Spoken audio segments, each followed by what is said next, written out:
How's it hanging, guys? What is going on? It's your boy Troy here, back with another video. I'm gonna discuss a pretty sensitive topic, or you could call it a pretty fucked up topic: white pedophiles in Asia, specifically in Southeast Asia. It kind of comes with the territory of being a poor country that you're gonna have these white pedophiles gravitate towards your country, and that is the case with Southeast Asia. It's a pretty fucking big epidemic of white pedophiles. Some of you may say, Troy, you're a fucking racist cunt. Why are you saying white pedophiles? Well, the fact of the matter is, if they ever catch a Negro pedophile or an Asian pedophile or an Eskimo pedophile, then I'll start broadening the range of descriptors, of adjectives. But at the moment, it's all white pedophiles. A recent big case that came to light was that of Richard Huckle, a 30-year-old white English teacher in Malaysia who had devastated the lives of hundreds of Malaysian kids from 18 months right up to 15 years. And some of them he abused, raped, and videotaped the rapes and the child abuse and the vaginal intercourse and the obvious internal injuries that come with that. Videotaped it for consumption overseas that were financing his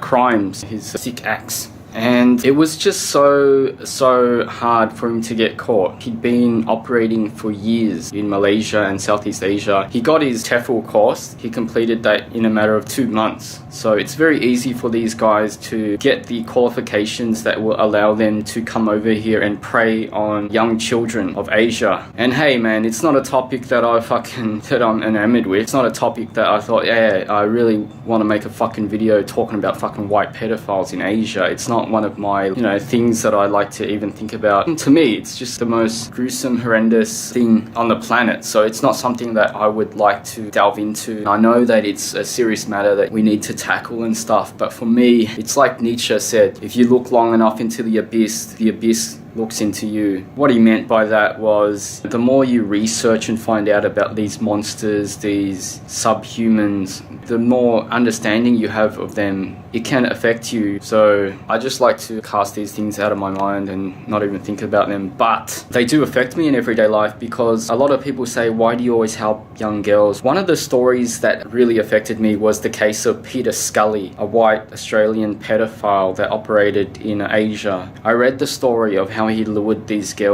homeless girls from Cambodia into his lair, where he eventually raped them, tortured them over the course of a few weeks or months, I think it was, and eventually killed them, murdered them. And the way he lured them was he befriended or hired a local, and that girl went to these homeless children and she won their trust. Once she established a bit of rapport with them, she invited them back to her hotel room, which was Peter Scully's room. And from there they were held against their will and tortured and raped, videotaped over weeks and months, until one of them died. And then when I help these children in terms of giving them water or food or money, it is with that in mind, that maybe because they've had water or food for that day, they don't need to take that additional risk, engage in a risky behavior like go off with someone that offers them food or something. Maybe if I've taken care of their basic need for that day, that gets them to safety somewhat, because they're more at risk, the young girls of Asia that are poor. And these white pedophiles, they prey on these children that maybe don't have enough water or food for that day, and that hunger pangs cause them to just take a risk and go off with someone that's offering them some relief from their hunger or their thirst for that day. You know what it is? It's the fact that it's so hard to catch these guys. Like Richard Huckle, the only reason he got caught was because he was videotaping these acts, putting them out onto the web. That's how he came to the attention of these law enforcement agencies in the UK. The only reason he was caught was because he flew back to the UK to visit his family for Christmas. And that's when they had the legal jurisdiction to clap a pair of handcuffs on him. I just think, what if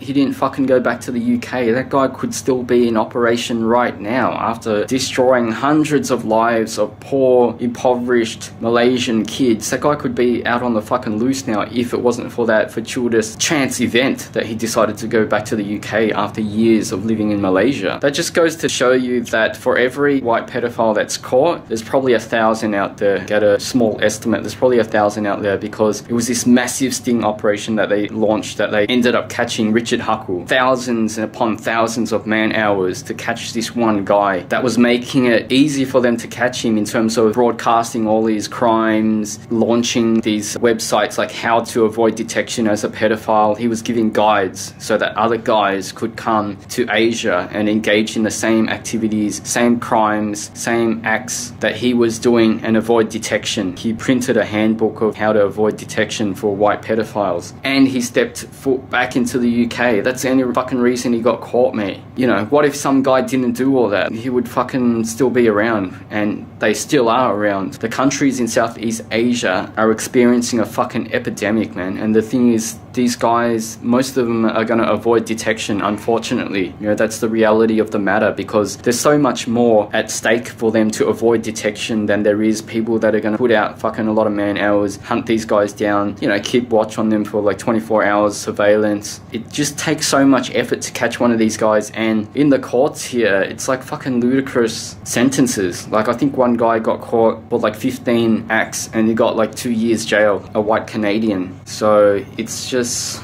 you know, really,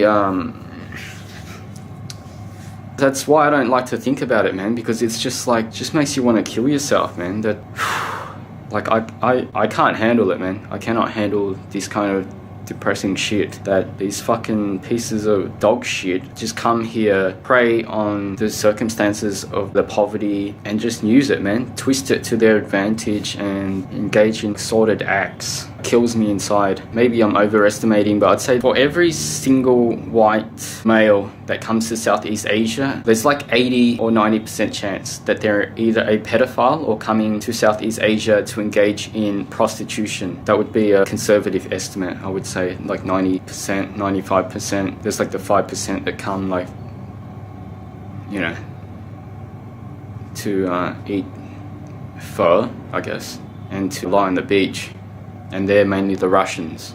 Gary Glitter was another infamous case. He avoided detection for fucking ages, man. Famous guy that's got a lot of eyeballs on him, and he still didn't manage to get caught. And that's another reason I kind of don't want to discuss these things, because I don't know, man. Maybe by me discussing it, bringing it out into the open, it's going to draw more of these subhumans here, man. That's why sometimes I think I shouldn't even discuss it.